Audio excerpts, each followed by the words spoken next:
My name is Michael Sanchez. I'm 71 years old. I grew up in Fascist Spain under General Franco rule. And this is my story.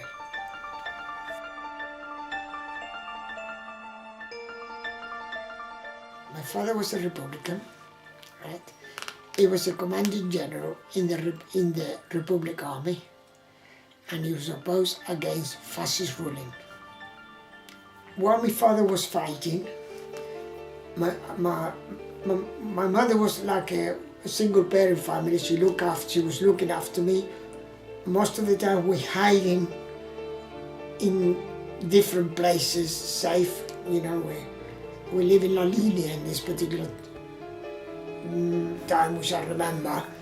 There used to be a hole in the wall, and we used to hide there for days on end. And we're planning all the time for years and years how we're going to get through the Spanish frontier into the British frontier, you know, into safety. And that was horrendous. During the planning I'm growing up in Spain in this little village called La Linea,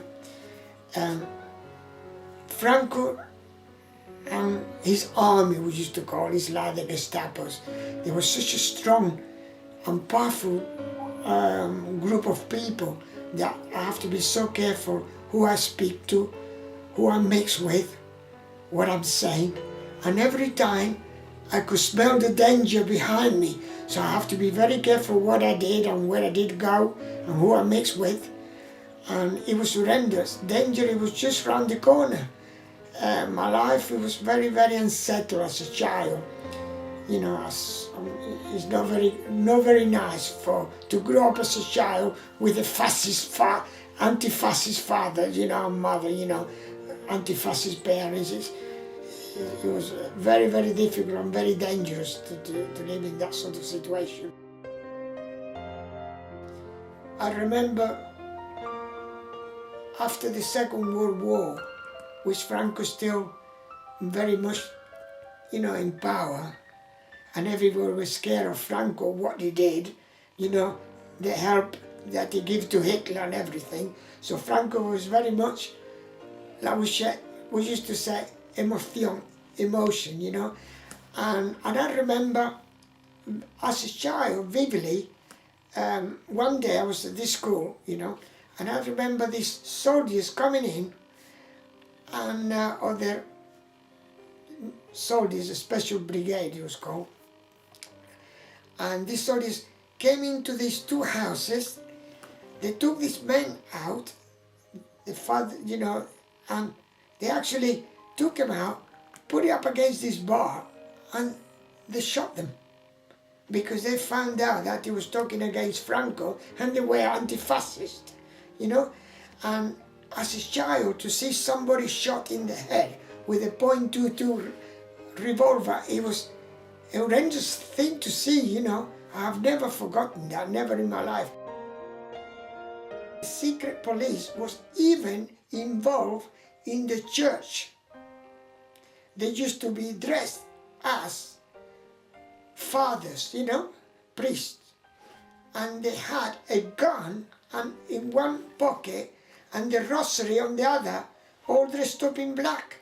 And they used to patrol all around the market square. And if anybody dared to speak against Franco or against fascist, he was taken to whatever place and he was shot. You will never see them again, never. And this was the life which I was growing in, you know. So it was imperative that the next step is plan, you know, into safety. My father, he came from Tangier into Gibraltar. How he did it, he never told me, but he managed to get into Gibraltar. And then he got a job in Gibraltar, and he started to plan so we can escape from La Linea, you know, the Spain, into Gibraltar, British colony. And my father, we actually became penniless because we gave to this all our wealth to this family, which we thought we could trust. Little we knew they were fascist people, you know? And we give all our monies and all our wealth. My father gave all his money and my mother gave everything to this family. And actually it was my mother, attempt to go through the Spanish aduana, is the border, you know, that's aduana is the name for, he was caught by the Spanish, as we used to say, the Gestapo, the Spanish police. He was put in prison, my mother was put in prison, and he was beaten to a pulp.